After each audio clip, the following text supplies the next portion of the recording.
So from here, basically what we're going to do is like I want you guys to view this body of work for what it is, as something that you are looking at, but also as we're going through today, I also want you to sort of think about the things we're talking about and think about what the conversation would be like if this was your work we're talking about. And I know that this is hard to imagine because most of us only have one or two pieces finished right now.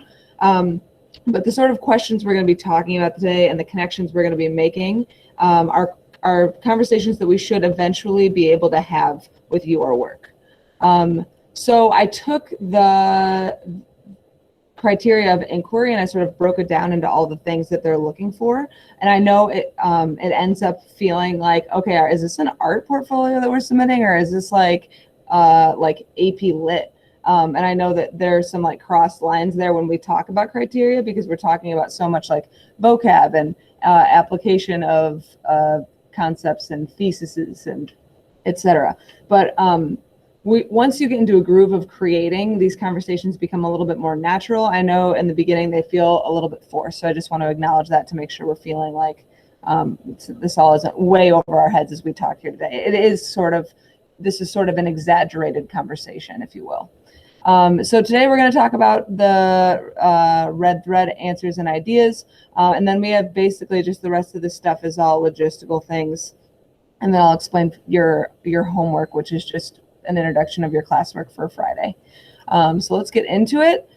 So this is the body of work that we looked at. So I had you guys open the AP board site to, clicked on the wrong thing, to look at these pieces up close. The ones that I've given to you on the slides are just screenshots. And you could also look at her artist statement that we just read, as well as the score and then the grader's rationale for the score, which can be helpful as well. We won't talk about that today, but feel free to take a look at that. So these are just thumbnails of the pieces until you open them and click on them, and then you can click through in order. So for a lack of, just for simplicity, we're going to pretend that these pieces were created in this order. So this evolution was, her first piece was the first one we see, and the most recent piece she created was the last one we see. So we're going to talk about these today, and hopefully we can think of some ideas that make us feel like we're starting to grasp the sort of conversations that we should be having about our work. Oops. Okay. So we're going to open Wednesday slides here. And you'll see that those of you who were timely and managing your schedule this week, there are responses from some people, and then others, a lack of responses. So those are the ones I'm going to sort of help us talk about, sort of guide the conversation a bit. So your task was to find your name that you were tagged in and respond to the question. And I mean, ideally, you looked at all these questions to help you answer the question that you were given, because they all sort of build on each other. So let's sort of go through this. So one thing that the graders are going to be looking for are like how you use your materials, your processes, and your ideas. Like, how are those relevant to your concept? So the question I asked here was, is this, oh, sorry, this is not the first one. Let's move back here. So how did the materials, process, and ideas affect the work? So that just sounds so painfully vague, because even me as a teacher, as a grader, I was like, it's hard. It's such a vague concept. How does your process affect your work? In my mind, initially, when I read that, when I was learning about this criteria, I'm like, basically, you're asking me, how does the process affect the process? Because art is a process. So what? So it took me a while to sort of figure out how to teach this and how to like phrase it to you in a way that makes a little bit more like tangible sense.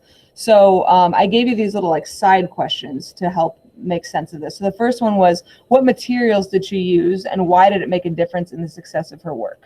So if you have a hard time answering these questions or even thinking about these questions, what I would encourage you to do is think about, you're looking at this piece here with this bird that's tangled this woman's wrists in string or thread.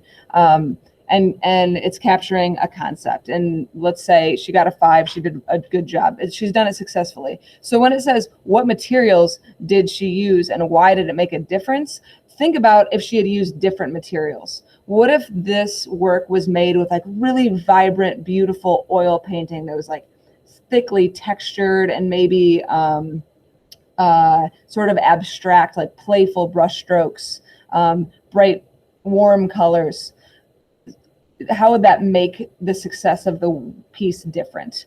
So when we look at this, we could say, like, let's start with the red thread. That's like an obvious medium choice or material choice. So like she's either I'm not sure if this is a collage and she's actually using red thread or if the red thread is drawn on. But either way, the colored pencil she used to make the red thread or the red thread itself, we could say the red thread creates emphasis and unity. We see the red thread all through all of her work. So that's what we could say about the red thread. We could say the colored pencil offers the artist a way to create detail or specific to control texture. And clearly this artist, texture is an important part of this series. You could see the contrast between textures in her skin and her hair and the feathers and the birds. So if that's something we appreciate and value about her work and we find it successful, then these mediums make a difference in that. Like I said, if she was using fat brush strokes and oil painting, it might have a potentially different or potentially less successful like presentation to the work. So basically, how did what she used make a difference? The second one, Josiah, this one's yours. So if you want to touch on this one. So this, and I'll give you some grace here because this one's a hard one to talk about.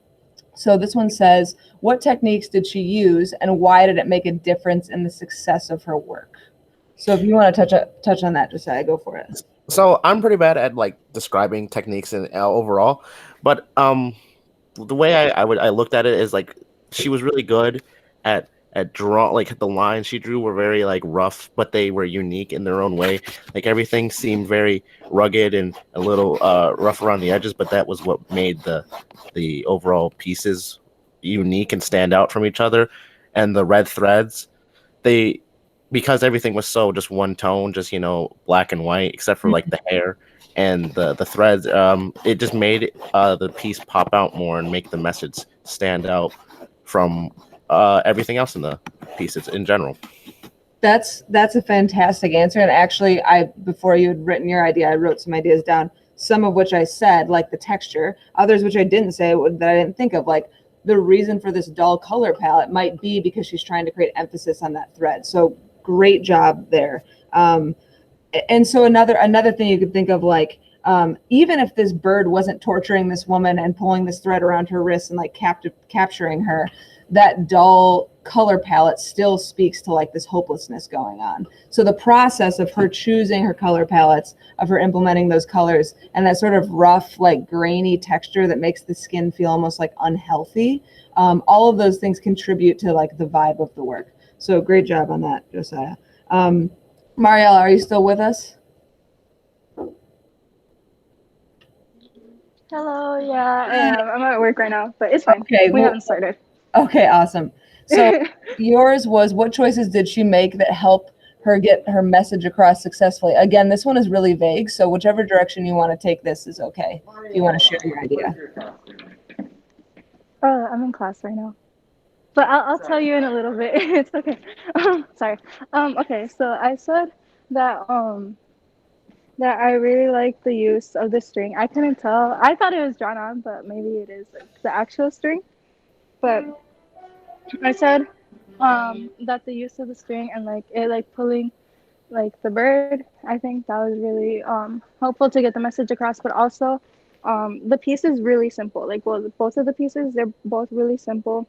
Like there's a white canvas in the back and the piece is in the center, so nothing distracts away from the main point, which I like, because then the message like does get across that way since nothing else is trying to distract away from it. Awesome. Yeah, so you talked about a couple things. You talked about the use of the birds, and then you also talked about the composition, which is awesome. All of these are considered ideas. So when you guys think about your work and it's like, what ideas did I use? And you're like, what the heck are you talking about? An idea can be a conceptual choice that you make, or it can be a technical choice that you make. And you touched on both of those. So great job there. So Thank let's move you. through to 2. So here's where we talk about, this is supposed to just create conversation of like acknowledging how deep we could go into each of these materials, processes, and ideas. And this is where I said at the beginning of this conversation, like, this is going to feel a little like exaggerated, this conversation about this work. And that's okay, because we're just trying to show how to flesh out these ideas and how to brainstorm about them to like their full capacities. So the question I asked Kai was, what do these materials represent to you? So I'll answer that for him, and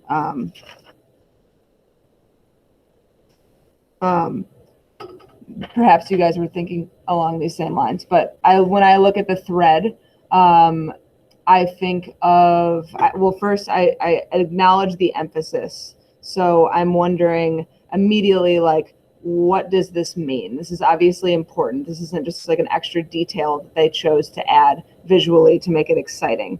So then I maybe start to think about the other subjects and like the birds and the women. And I'm thinking, okay, maybe this is like some sort of captive, or like a captor. This string is some sort of captor. And the material of thread or string or yarn feels like inherently domestic to me, but it's not being used that way. So then that starts to make me think, like, what is this narrative about? So that's sort of like where how my mind interprets the materials. So then it goes, Lizbeth's question kind of takes that a step further. So how do your techniques make you feel about the work? So this is sort of discussing Josiah's question. We could talk about color palette. We could talk about her line quality, so her choice to make things look super realistic. So we could say that maybe like the fact that she chose to render these subjects in a very realistic way maybe creates more of like an emotional weight for the viewer, because let's say these figures were rendered in a style that I had you guys follow Jordan Fishman on Instagram. Her illustrations are really like robotic and sort of creepy, and just looking at them, even if that figure is doing something normal, we're like not immediately connected to it. Not saying that it's not a great work or great character design. We're feeling some sort of other way about it. Maybe we're feeling jarred, or we're feeling disconnected. That also can make successful work. But one thing we don't feel is like, oh, I'm familiar with this. I know you. But when we look at this work, the style that the artist chose to create the work in, we're almost like, I've seen this before. Like, that almost looks like my aunt or my cousin, or like it feels familiar. So then when these characters or subjects are like being harmed or manipulated, it kind of hits us in a specific way. So that's a process. The style that the artist used could be a process that we can think about how that makes us feel. Sanaya had ideas. So here's a place where and this is going to start to have some overlap to it. But when we think about your personal interpretations of ideas. So basically, if we were all in a class together, I would maybe take this question and I'd write like bird on the board, and we would list all the possible associations that we have with birds. So someone might say like, they're pestering, they're inconsiderate, like they're loud.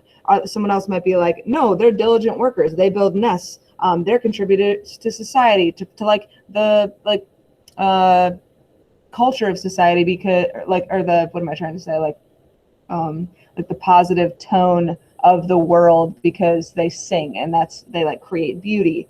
And then we could look at thread and say, okay, what about thread? And we would list all the things, all the associations that we have with thread. Thread is easily tangled. It's used to mend things. It's part of a whole of something else. So here are all the things we can start to think about. So and the reason we're doing this, and I know this feels almost like, why are we doing this for this piece of this series that's already been created? Well, this is a practice so that when you think of an association with your work where you're like, ooh, I think it might make sense for me to use like Mariella's work, like I think I'm going to use bandanas. I want that to be sort of a theme in my work. And then we could sit on the board and think, okay, what are all the associations we have with bandanas and what could she do with those? Okay. I think those are all the people that weren't here today. So hopefully I can turn the conversation back to you guys. Mind one more.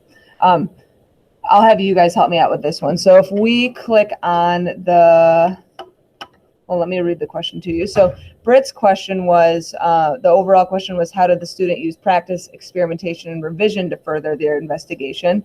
And what I asked Britt was, if you look at this series in order, what did they get better at over time? So if you guys want to just unmute yourselves and contribute to that idea. So if we look at, and I'll share this, we can look at these as an overview and you can click on them to view them up close if you'd like.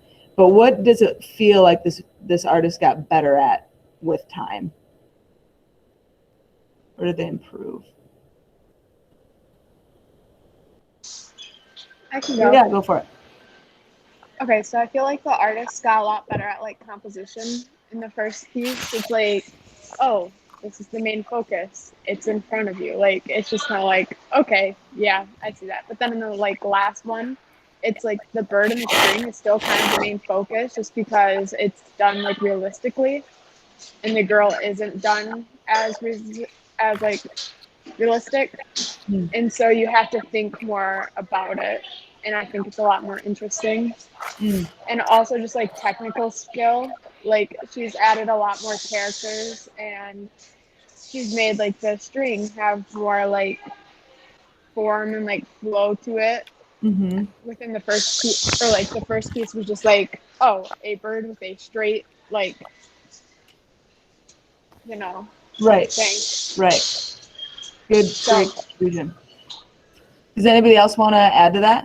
I do. Should go for it. So I agree with Kenzie. I feel like she got a little bit more. She has better composition as she goes along. She started to add a lot more characters, which made everything a lot more interesting to look at and more visually appealing. And you can kind of see the growth between each image, because the first image, it's really just, it feels a little bit more safe than the last image. The last image feels a lot more like she took a risk and she took a little bit more of an experiment. Or she tried to experiment more with her skills, and it feels like it paid off a lot more than if she was just safe the entire sustained investigation. Totally agree on that. Does anybody else have anything else they want to say that they think that she improved with?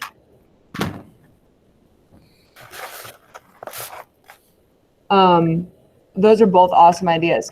I think you guys both pretty much talked about how, well, one just like pretty obvious choice that she made was she chose to include like human anatomy, which we know like human anatomy is really difficult to master. So clearly she showed that technical mastery as she moved through the series. But also like the first one, it kind of looks like if she was pulling for reference photos, she literally could have just like typed in pigeon and found everything she needed to create this piece. But then you go to the last one and it's like she really thought about, like what Josiah was saying at Ankins, like she thought about, there's no way she Googled this image, right? She had to put it together. She had to puzzle it together. She created those interactions with the birds and the string and the overlap and how they're all, these characters are interacting with each other. Not to mention like just the dynamic between multiple entities interacting. Whereas like these ones, it's like, okay, the birds and the string. Now we have like all this different energy in the end of the series, like competing energy, competing like beings against each other. Okay, great ideas, guys. We're doing good here. Okay, coming back here. So now we're going to talk about experimentation. Gab, if you want to unmute yourself and talk about this. What I asked Gabby was where did they take risks? Where did they diverge from their normal styles and processes? So we stole a little bit of your thunder here in the last question, but see what else you can add. Okay, so the first thing I noticed was like the change in paper. I think that's linen paper, it said. Hmm. And I noticed it was kind of a change, but it wasn't a bad change. It was a good one. She definitely stepped outside of her comfort zone, and honestly, it paid off. Yeah, you like that. What do you like about that? The linen, the contrast between the linen and the paper. I think it's just the color of the background. It kind of adds to like the, I don't want to say monotony because that feels kind of rude. She's not But, like, here. You can. she has kind of like a, more of like a duller colors. That's the word I was looking for. Yeah, sure. Duller colors. That rhymes a lot in her work, and it really contributes to that. Yes, I agree. I mean, it's a serious topic, so it works. Sure. And you almost start to see some like designy elements here. Like these almost feel like they could fit in design into a design portfolio, which is a nice contrast. Great ideas. So another thing we're going to look at is revision. So for instance, last year, like Kirsten Schweitzer, she did a piece where it was her second piece of the series, and then one of the last things she did was totally paint over that piece and recreate it. And she was able to submit them both to show revision. And when she revised it, it fit more with her concept that had evolved with her work over time. So Aiden, if you want to touch on that, what did they change or evolve? What ideas did they change or evolve from older pieces to newer pieces? One thing I noticed was like she kind of gradually shifted from like just birds to like adding more subjects to her pieces, like with the figure drawings, and even just like more birds from just the few that she did early in like her first few pieces. And she also, I noticed, added. It seemed like she added more color in her later pieces too. Now that you say that, I wanna see that. Yeah. Yeah, like some vibrant tones. The blues are almost like shocking now that you say it. Interesting. Great observation. Okay, yeah, great observation. We've got one more conversation bit to have here. This one's a little bit more interesting. Did Rowan show up?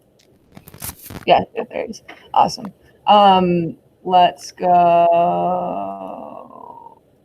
Okay. So now we're like, let's think about this as being your own work. When you feel like maybe you're going to be on your fifth piece and you're totally burned out and you're like, I've exhausted my subjects, I've exhausted my theme, I don't know what to do. There's nothing else I'm good at that I can like flex here in my series. Let's pretend like this person is in that place right now and they've made 15 pieces, but they have to make 15 more. We're coming there. Let's start that conversation with Kinsey's question. So like what other characters could they, and I don't know why I didn't finish that sentence, could they use, implement, etc.? Go. Okay, so I didn't really write some things that I came up with because I like started thinking once we started talking. And something that could like make their pieces more like a story. They could do like some really powerful birds at the end. Like, I don't know what kind of bird like is really powerful, but they could do one of those and it could be kind of like almost taking control of the red string.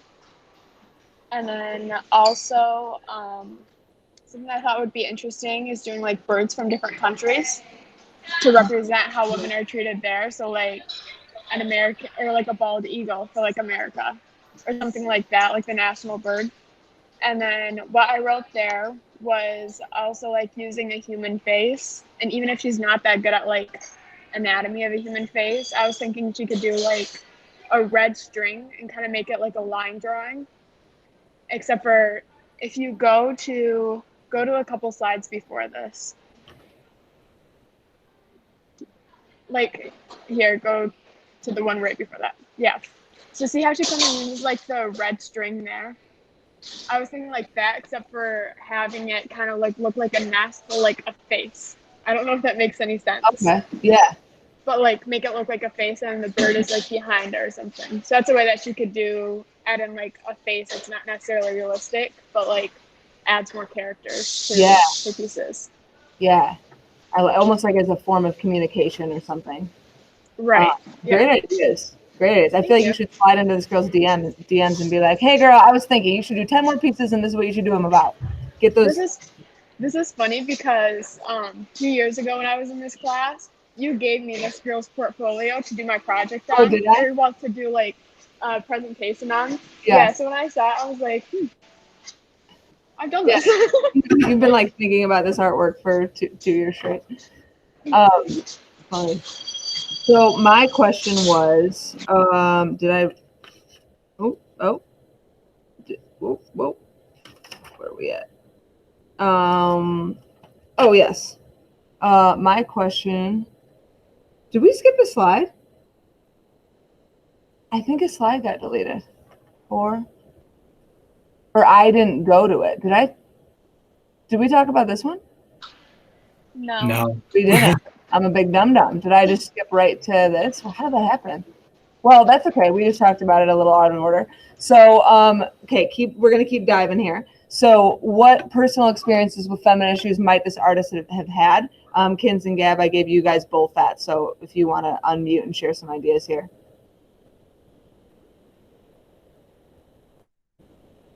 Let's go Kinsey, then Gabby. Okay. Yeah. So I said that I didn't really say anything really in particular. Gabby talked more about like some really particular situations, but I just kind of talked about how she could be feeling like restrained because a lot of the pieces, the birds are like wrapped up or like they just look really restrained. So I was thinking maybe she's had that problem with like sexism and stuff. Totally. And yeah, she feels pressure. Like a lot of it, I think, is like feeling pressured, and I think she could have experienced that being a woman in America. Awesome. Gab, you want to add to that? So I think she's more either directly experienced some things. It could be like small scale or large scale. Like I typed that out. But she's definitely gone through some of these things firsthand, and she might have just made this series as an inspiration from that. Totally. Yeah, I like that you listed out like potential situations that she might have experienced. Very good.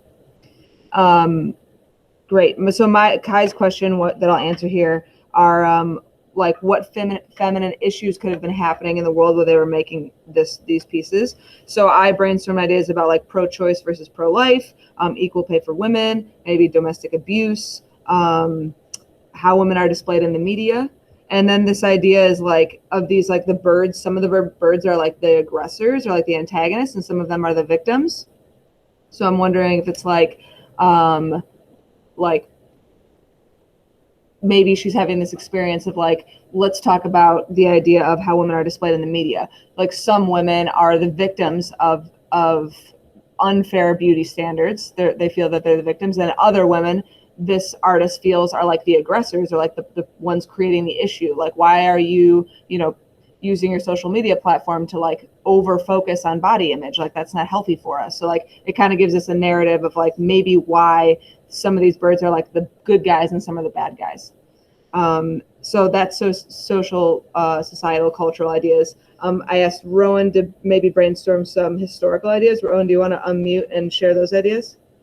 Yeah, I said basically just a lot of events could be used as examples of how it might have influenced her work. For example, like going way back to like maybe the women's suffrage movement could have been something that played into it. And, there's lots of issues and things that have happened since then, obviously, that could be taken into account. There's still lots of issues and events going on today. So like gender stereotypes, discrimination, and things that basically are just not good that kind of can be implemented into the art. Like, for example, like how like whatever the red string might represent in each piece could be like, again, like I think restraining is a good word. Yeah. That we used. It's like that, like what it represents. So yeah, Great. Yeah, great idea. Or I like, said really quickly. yeah. And also like this red thread, if we haven't directly touched on the idea that like women are meant to keep the house, like they are housekeepers, especially historically, like that was very much an expectation and a role. And it just like almost like that those tools that have kept them confined intellectually maybe are like starting to turn on them almost. Okay, so we talked about okay, so I talked about bro. Okay. Did we talk about this one? We did. Aiden went too. Yes. Okay, good.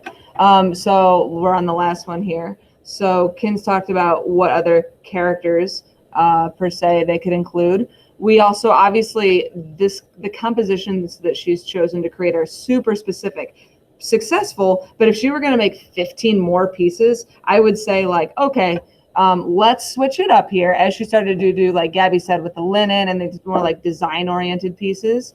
And I would say like almost I was thinking what Kins was thinking, like what if there was a new character that we're introducing, and like through these pieces maybe that there's evidence of this character starting to intervene, whether that means like something coming in from the side, or these compositions are very two-dimensional. Not that the forms themselves are three-dimensional, but the space is broken up in a very two-dimensional way. For instance, we're not seeing, maybe we see overlap in certain spaces, but we don't see like size change. For instance, things that are further away or smaller, or perspective, as you know, as parallel lines go back, they start to merge. We don't see any evidence of that kind of space. So it could be interesting to have like really far back in the space, like something small that starts to get bigger as it climbs through the next 15 pieces, and then it starts to interact with the work. But that would kind of make the composition more interesting. It could still be in this sort of like vague white dream space, cloud space, where there's like, you know, space is hard to define, but at least we could bring depth into that, you know, weirdness, if you will. Harley, do you want to talk about the last one here? So we talked about adding 15 more pieces. I apologize, I jumped the gun on that a little bit, but you say what you were thinking. I said the artist could continue with like that specific woman being tangled up, and then as like maybe one more with the birds continuing to tangle her in the thread, and then the birds leaving just the woman stuck by herself, tangled up like with no way out. And I think she could also tie in how like feminism isn't as talked about like right now as it was even just a few years ago, just because there are so many other issues at hand. And I'm not saying that it's like not still important, because it definitely is, and I think that's the point, but because it's not as talked about anymore, people have kind of forgotten about it. So I think leaving, like having the birds go away and just leaving her stuck there, like she's still having problems with sexism and stuff, but it's not like the birds aren't there anymore because she was kind of forgotten about, if that kind of makes sense. And then I liked the idea that you said of something else coming in, and she could show at the end like something coming in to help her or to continue to restrain her. I mean, however she wants to go with it, but I think either way could be really interesting. Yeah, I love that. Like almost like whoever is coming is either like the savior or like the executioner or something like that. That's a great idea. And I like the idea of like almost like you'd rather, as this protagonist, you'd rather have the struggle, you'd rather have the fight than just be left there, than like no one even cares to fight you, because like that's how little of an issue your problems are to me. So that could be a really powerful way to end it. I love that. Dang, guys, we rocked it. That was awesome. I was kind of bummed that we had some missing people here today, but you guys definitely carried your weight, and I've made notes of that physically and mentally. So thank you for that. So here's just what I was saying. Like in the far future, we're going to be working on an artist statement, and these are the kind of ways that we're going to dissect our own work. And I know this piece in particular was super poetic, and maybe yours won't necessarily have that same ring to it, where it's like almost like dissecting a piece of literature. But there are other ways that we can dissect these questions. Maybe yours is going to be a little bit more technical than conceptual, and that's fine too. But just we're not going to go through this slide, but if you want to take a look at it and just be aware that in the future you'll have to kind of deal with these same questions. Okay. Shoot. All right. So real quick, I did give you the warning that today was going to be a longer class. The rest of this stuff though is just logistical. So hopefully that we'll move through it quick. So first, art kits. So I sent out a materials wish list of like things that you want. I keep having these daymares and nightmares that like we have a shutdown again and like you guys are stuck at home with like a number 2 pencil and you're just like, ah. So I really want to make like art kits for you. I have like boxes and bags and things that I just want to like get to your house. And if you're in like a compromised health situation, I could just like put it on your porch. You can leave that bag in your stairwell for 2 days and then eventually open it. But I want to get you materials. So I just ordered, so I sent you that wish list. You gave me a bunch of things that you wanted. I ordered all the things, but I'm a big dum-dum because I accidentally made the quiz, the form that I gave you, the wish list, I made it anonymous. So I don't know who said what. I've been able to make good guesses, but I'm going to email the people who I didn't figure out whose is who yet. And I have like a couple like one-liners that make it specific, like, someone said like I think Gabby said, I'd like to try alcohol markers, but I've never used them before. So I figured out that was Gabby, but let's say I didn't. I'd email the people whose I don't have your list matched up with your name yet and say like, is this you? If you say, oh, the one that mentions fabric, that's mine. And then I can go back through and make notes of what you need. And I could prepare kits for you. So a lot of you said that you were interested in trying like these alcohol markers or these Prismacolor markers, like the 132 set. And that's awesome. You're going to get a chance to work with those. I just want to give you a forewarning that because, and I put the prices on here, like this set of markers are $200. So obviously I didn't get approved to get more than one of those sets. We do have sets from last year though.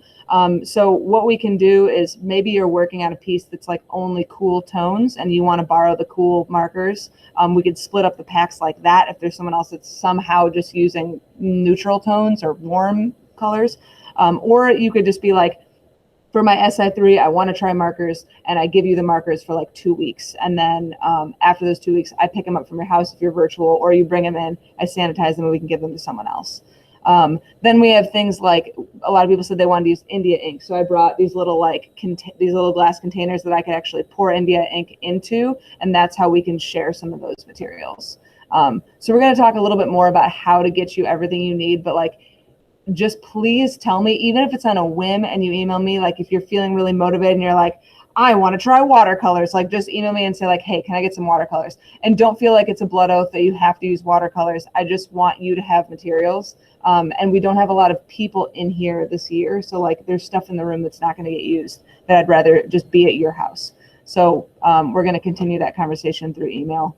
If I haven't talked to you directly about your list, that'll be coming to you. Okay. Penance.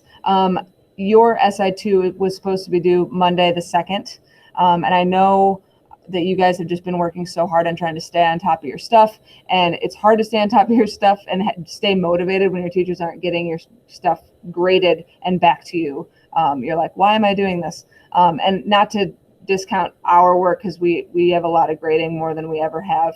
But I just want to acknowledge that is frustrating. And because I haven't graded your SI1s yet, which I plan to do this weekend, I'm going to extend your due date for your SI2 to the 5th. So now you have eight more days to work on that. I just want you guys to see your feedback from your first piece before you turn in your second piece. And I'm really sorry that I haven't been able to get that done. I made the mistake of having my 2D, 3D class and your class, your finals were due at the same time. So I have like 120 pieces to grade.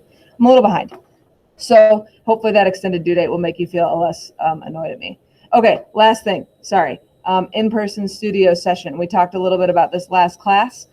Some people weren't interested at all, and that is totally fine. We'll find a way to involve you virtually on those days. But some people were interested in coming in to either use the space, use materials, get ideas, help each other, etc. So I would just like for you to put in the chat, and I'm just going to collect everyone's ideas on this, and then we're going to try to find a time or two that we can hold these studio sessions. So these studio sessions are going to be on Tuesday or Thursday, and then anytime, maybe an hour and a half or 2 hour session between 10 and 3. So I just want to know first, if you care if it's Tuesday or Thursday, or for you, maybe it's either. And then also, if there's a time you can't meet, between 10 and 3 on one of those days. So if you guys could put in the chat right now your answer. Oh, geez, I haven't been sharing the slide. I'm so sorry. Okay, sorry. My bad. There's the art kit slide. Here's my pennant slide. Here's my studio sesh slide. I apologize. If you could just add in the chat which day you prefer. This is confusing because I said which day do you want and then which day can't or which time can't you do. But it was easier for me to do it that way because I can. There's more options if you tell me what you can't do rather than what you want to do. So, for instance, like Mariella, she leaves for work at 12:30 every day. So if she wanted to do this, I'd have to find a time that was before 12:30. Some of you, might be working up until 12, or you have another class before 12. So we're trying to figure that out. So just type in the chat which of those things, which of those answers work for you. And once I get everybody's answer, we can move on to homework. Okay, so Gab, either and anytime.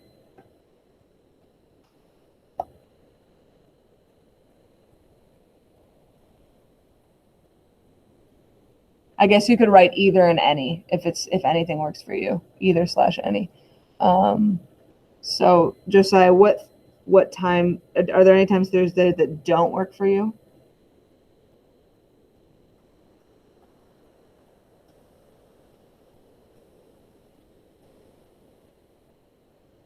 Okay, go ahead and answer that when you can. Harley, you can either day.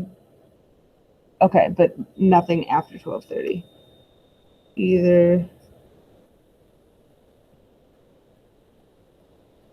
And then Kins, I have class still at 10, so starting a little later works. But Kinsey, either day. Yeah, either day is fine. And then I wrote later in the chat that like 10:30 is fine. So Like my anytime class. after 10:30. Yeah, my class ends at like 10 and it starts early. So I Okay. probably still have to get ready. So 10:30 is great. Okay, got it. Okay, and then wait, so Gab, so you can't do 10 to 11:20 is your class day. Actually, make that both Tuesday and Thursdays because I have a college class both those times. Got it. Okay, and then Josiah would prefer 12 because he needs his beauty rest. Yeah, I do. Yeah. So Veronica, you're the same. Veronica, you would like Tuesday at 12. I mean, also, I can do any day. I just prefer Thursday because it gives me some time to think about what I want to talk Sure. to you guys about. What any day would work. Any day works. Okay, cool. I got that answer. Okay, cool. Awesome, guys. Last thing. So tomorrow's assignment, as the kind of like a rolling off of this conversation here today, you're just going to be creating this whole like essential question thing was only developed in the criteria last year.